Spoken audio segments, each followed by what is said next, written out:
one of us is not here, but we have his authority to represent him here. His name is Osaro Naiwu.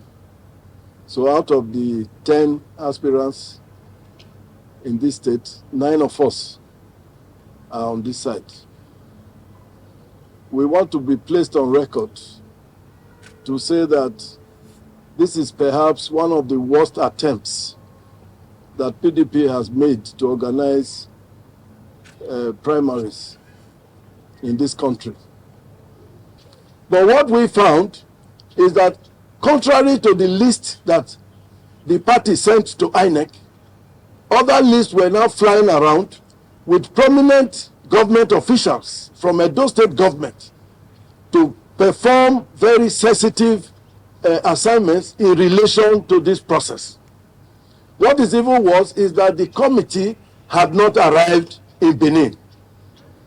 Governor Ubah did not come into Benin until this afternoon. We have been waiting for the committee to have the traditional meeting with us as stakeholders. We are the aspirants for whom these congresses are being organized. Up to now, as we speak, nobody has invited us, nobody has involved us. We just hear rumors. The committee has not started its work.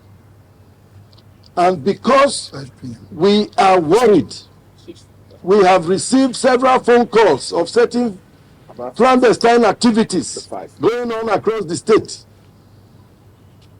Hence, we decided to address you so that you can let Nigerians know that in Edo State, the National Working Committee is yet to organize the congresses for which we are direct participants. For updates.